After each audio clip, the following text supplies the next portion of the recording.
So I was talking to a friend of mine today. We were FaceTiming, and we were just having a conversation.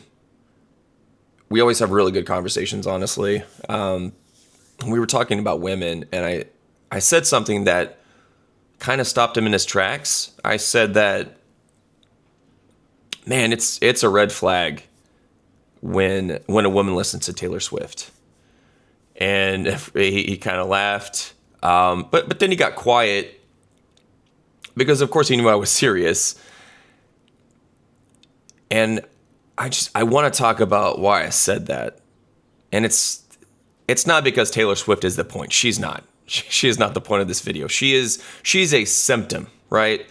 I have identified her as a symptom of a much bigger problem. Because what I've noticed is this. Women as a whole, of course, they're consensus based.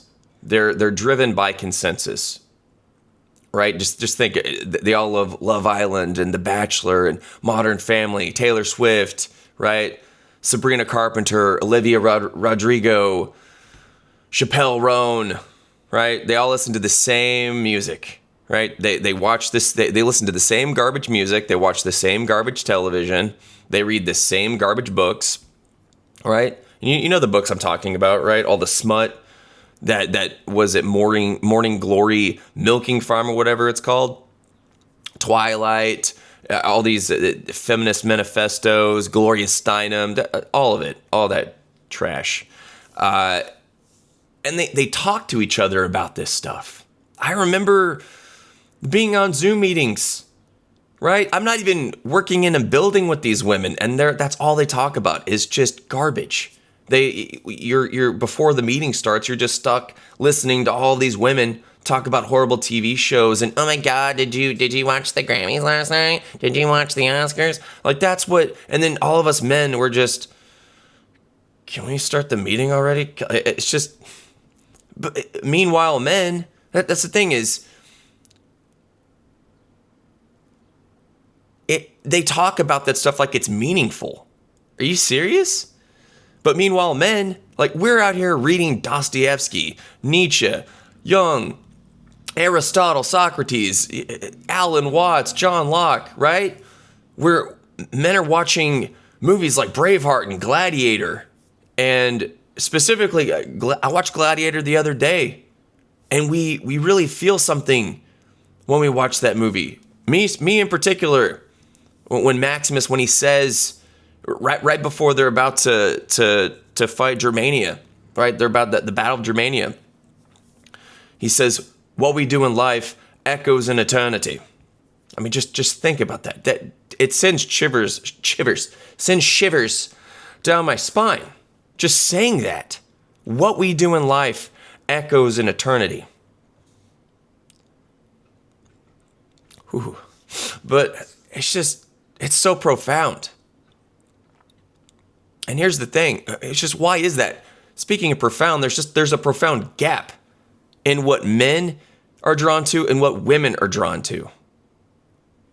And once again, I want to be crystal clear here. This is not about bashing women. I am not here to bash women. This is something much bigger than that. This is more deliberate than that. Because I have thought about this for a long time. This is something that is constantly stirring around in my brain. And it's that we live in a society that is actively at war with human nature. But it's not at war with both sides equally.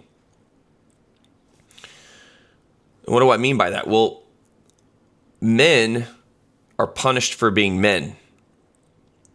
And women, they're rewarded for rejecting what they are, right? That's kind of my running thesis here, and I want to break that down because I think this is one of the most important things happening in our culture right now, and there still isn't enough people out there that are saying it plainly. And if anyone is going to be saying it plainly, it's going to be me.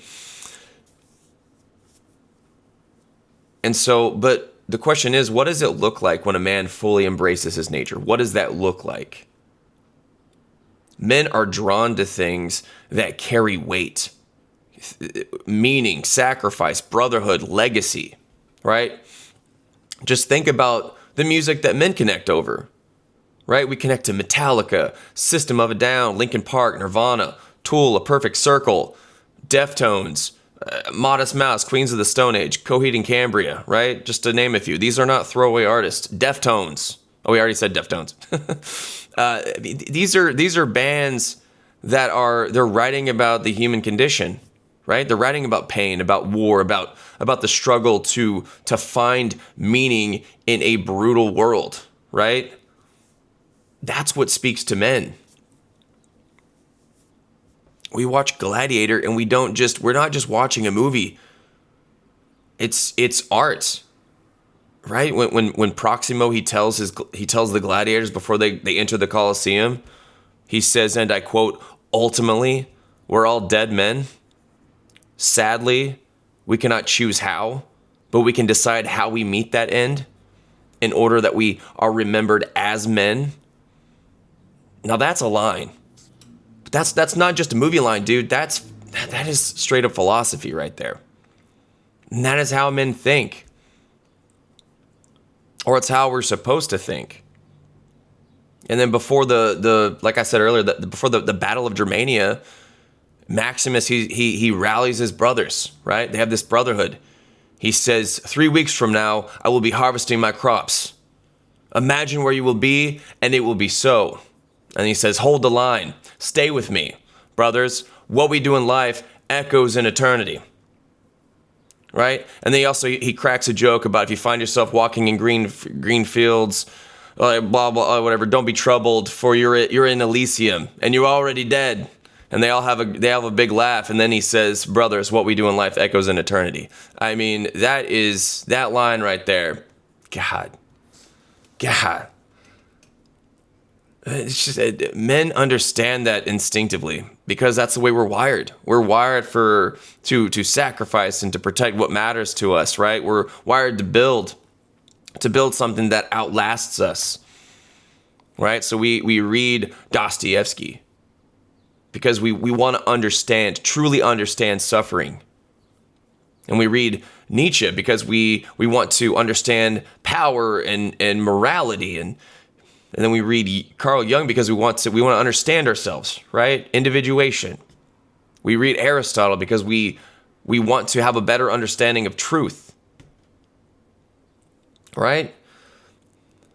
And men are shamed for that.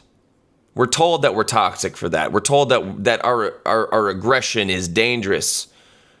We're told to soften up and sit down and be quiet and to suppress it, to medicate it, to apologize for it. We were told that in schools, which were predominantly filled with women telling us that. We should have been around men, not women. Boys, especially in their formidable years, need to be around men. Fathers are the only ones that can turn boys into men. And that's not the way our society is structured at all anymore. Right now, if he leads, then he's not a leader. He's being domineering, or if he's trying to protect. He's not a protector anymore. He's just being a controlling, toxic man. If he refuses to back down, he's aggressive. He's aggressive, right? But now let's talk about the other side of this, okay?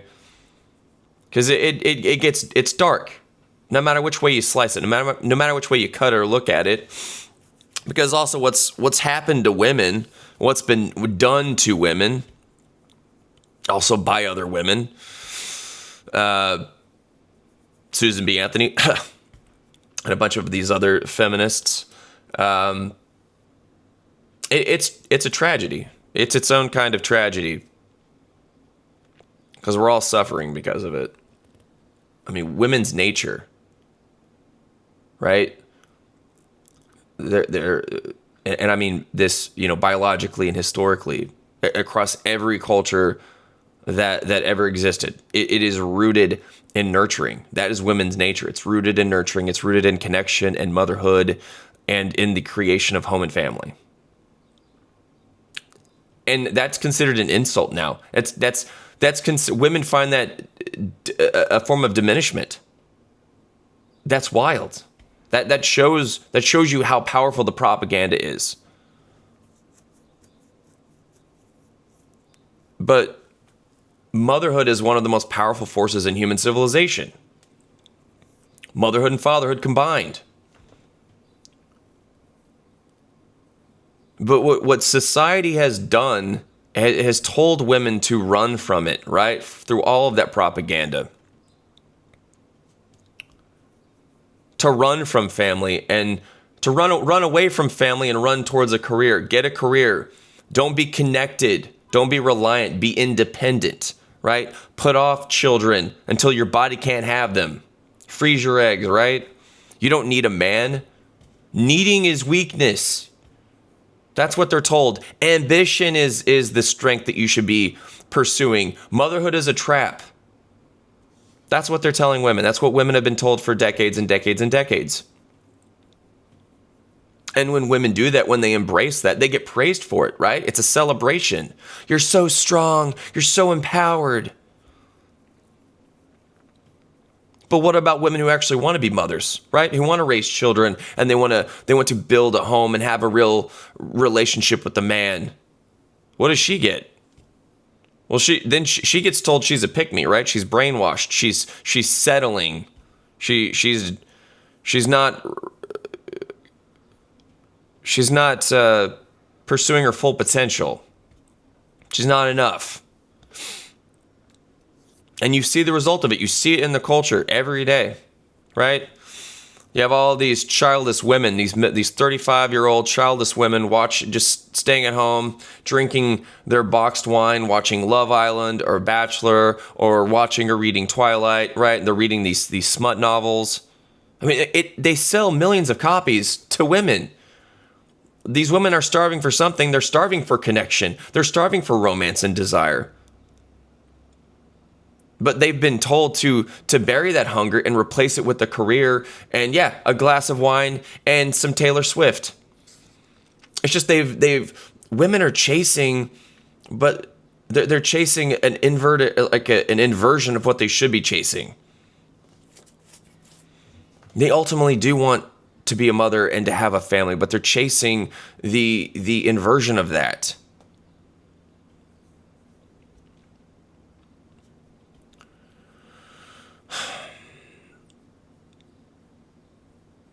God, Taylor's just that's all women consume. It's just this garbage in, garbage out. Just Taylor Swift, Love Island. This feminist book club culture. That is what happens when women's natural instincts they're suppressed and replaced with these it's what it is, these manufactured substitutes. And the culture that we have now, it's a symptom of a woman who has been told her actual nature is a problem, right? I guess we do have that in common. That's what they're telling men, and that's also what they're telling women. And men are not accepting it, but women are. We're not falling for the trap. We're pushing against it, and it's causing a real rift. It's causing a real problem in culture, right? We're becoming a problem, whereas women, they're more easily persuaded to the propaganda. Right, since they're consensus based, they all form this sisterhood, this feminist sisterhood. So, and it's just and when a woman tells me that her favorite artist is Taylor Swift or one of them, I've noticed a pattern.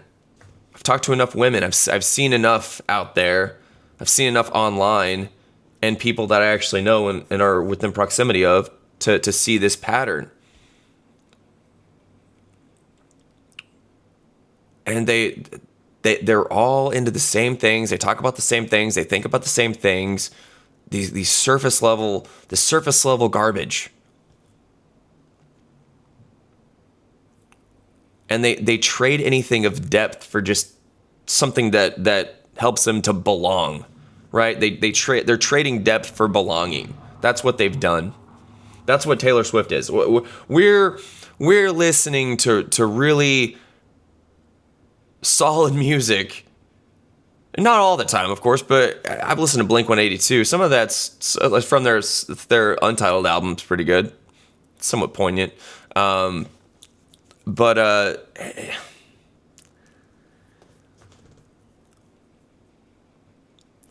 good men are just we're taking in things that have depth. And that's where I feel like I belong, is with other men that think deeply and who do push back against this, right? That are on this side of the culture war, not this side with the feminists. But of course, yeah, this is all by design. Of course, it's all by design.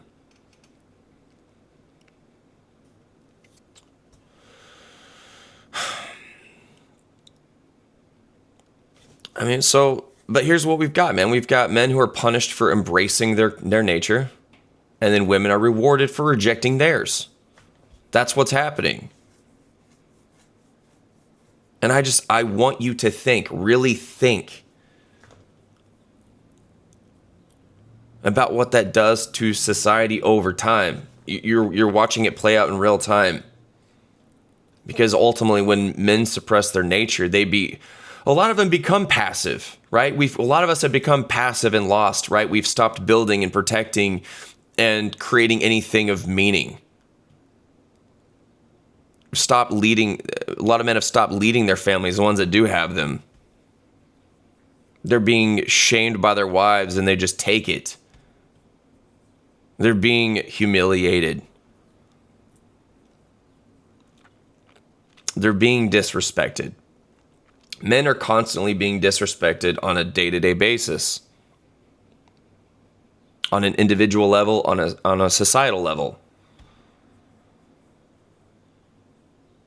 Through conversations with their wife and through policy and legislation. And through culture, through the TV shows. I was watching the movie Greenland 2, The Migration, right, with Gerard Butler and then that other actress, I forgot her name.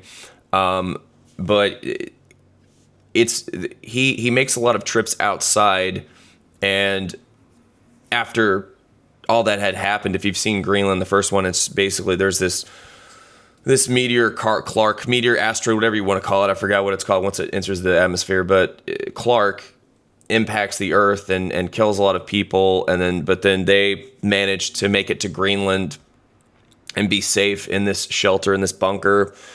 And now it's a few years later, and they're making trips out.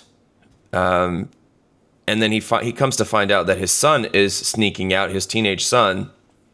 And so he gets upset at that. And of course, he's the adult, so he's trying to do things to improve the life for his family. He's trying to find, like, can we leave? Like, how is it outside in the real world? And so it's his wife, him, and his son, and he's trying to correct his son's behavior. She brings it to his attention, but then after he walks away, his son, she tells him, he's acting. I forgot what she says. He says exactly. I can't remember verbatim, but she's like, oh, he's acting like his father. Basically, his what he's doing wrong, what the son's doing wrong, she labels it at he's being like his father, right? That's what she says to him, and he just takes it. He takes that disrespect. He doesn't correct her son, saying, well, your father has a family. He has to look after us, and he's wanting the best for us, and so he's going out there, he's sacrificing his safety for us.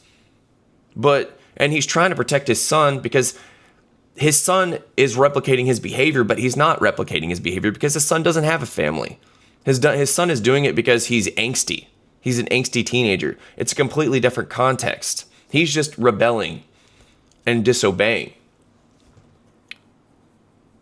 And so that's what I notice. It's small little things like that in movies where she doesn't back him up. She's like, oh, well, he's just acting like his father. Right? Stupid. I think she said stupid.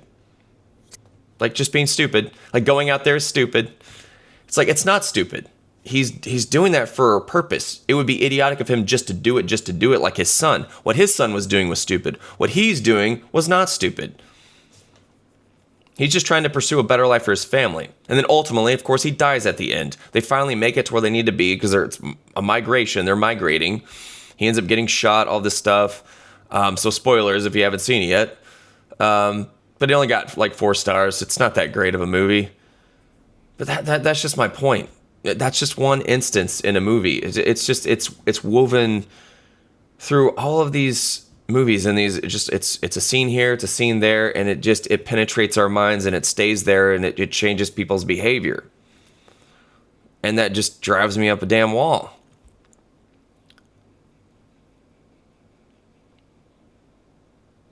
But I guess a man, he reaches a point where he stops expecting things to change. And then over time, that feeling, it turns into despair for a lot of men. But yeah, when women reject their nature, they become untethered, and they end up chasing things that don't really satisfy them. They think they do, but they don't. And then they reach their 30s and 40s, having prioritized everything except the things that would have actually given them real meaning. And then they get angry and lonely, and a lot of them, they don't understand why. They can't put 2 and 2 together. This is not the natural evolution of culture. This is synthetic. We live in a system that demoralizes men and untethers women, right? We've got the media, the education system, the entertainment industry, the legal system. These are not broken systems, right? They're working exactly as intended. Because when you break the man and you untether the woman, you destroy the family, right? Communist Manifesto. Abolish the family. When you destroy the family, you destroy the unit that holds everything together. So Proxima was right. We're all dead men. But sadly, we cannot choose how.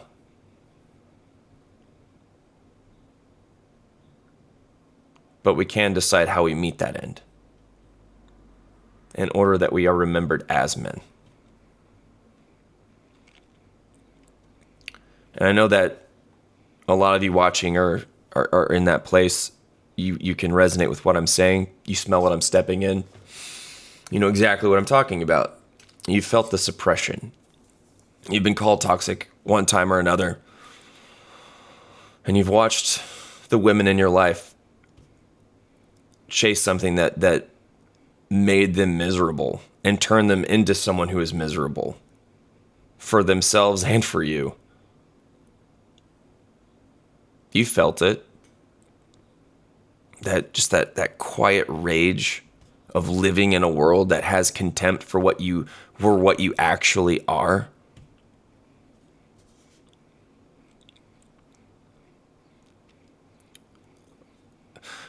The men who see this clearly, right? They do have a responsibility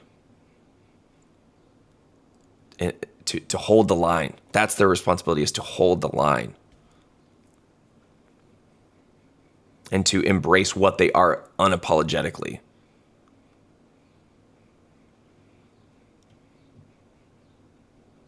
Right? To build anyway. To pursue meaning anyway. Whatever is left. Right? It's like panning for gold at this point. After the gold rush. Because what we do in life echoes in eternity.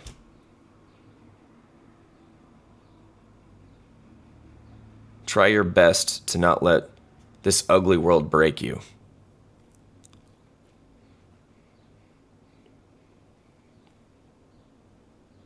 But I just want you to know that I see you, okay? I see you and I respect you. So feel free to drop a comment and tell me what's going on in your world. I want to hear it. And I want you guys to be able to talk amongst yourselves. I do get a lot of comments, so I can't respond to everyone, but I want to hear your stories. I want to hear what's going on, what you think some solutions are, what you're doing in your world to make it to make your life better, right? I know your life may feel like a turd in a dress, but like you feel like you're polishing a turd. Yeah. That's how a lot of us feel. I get it. But I'm here to try to put something out there that can give you some form of solace, I guess. But I'll leave it there, and yeah, I'll catch you guys on the next one.